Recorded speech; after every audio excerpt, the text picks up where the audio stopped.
जहां आपने उत्तर प्रदेश में और उत्तराखंड में बहुत ही गर्व के साथ फ्रंट डोर से एंट्री की, वहीं आप पे एक्यूजिशन ये लग रहा है कि गोवा और मणिपुर में आप लोग बैक डोर से स्लिप होके आ गए अंदर। वहां पे मैंडेट आपके पक्ष में नहीं था, आप पीछे थे कांग्रेस से। दोनों में या तो आपने खिड़की से छलांग लगा दी या बैकडोर से अंदर आ गए। क्या ये करना ठीक था? देखिए राहुल जी, मुझे लगता है कि आंकड़ों का एनालिसिस आपका ठीक नहीं है। गोवा और मणिपुर के अंदर भी भारतीय जनता पार्टी सबसे ज्यादा वोट प्रतिशत प्राप्त करने वाली पार्टी बनी है। दोनों राज्यों में हमारे वोट प्रतिशत कांग्रेस पार्टी से ज्यादा है।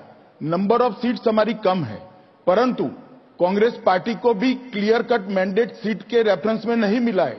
हंग असेंबली हुई है और हंग असेंबली में जिसके पास बहुमत होता है उसकी सरकार बनती है।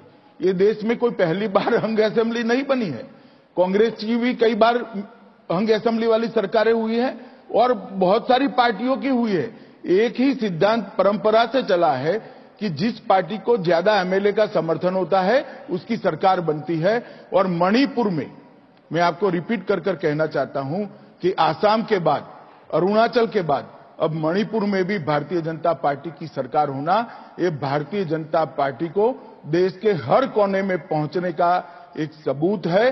और भारतीय जनता पार्टी सच अर्थ में देश के हर कोने में अब पहुंची है। नहीं, पर कांग्रेस कहती है कि उनको पहले बुलाना चाहिए था। आपको लगता है कि आप लोग ज्यादा स्मार्ट थे, ज्यादा फास्ट थे, इसलिए आप लोग स्पीड से बढ़ गए, कांग्रेस फैसला नहीं ले पाई?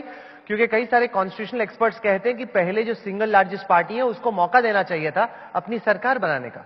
देखिए, कॉन्स्टिट्यूशनल एक्सपर्ट कौन से कहते हैं मैंने तो नहीं देखा कहीं, मगर मैं आपको बताता हूं कि अब तक की जो परंपरा है वो जो सबसे पहले समर्थन मैजिक फिगर का लेकर गवर्नर के पास जाता है उसी को सरकार बनाने का निमंत्रण मिलता है। और मैं आपको ये स्पष्ट कर दूं आपके कार्यक्रम के माध्यम से देश की जनता को कि हमारे बाद भी कांग्रेस ने बहुमत जुटाकर गवर्नर के सामने क्लेम ही नहीं रखा।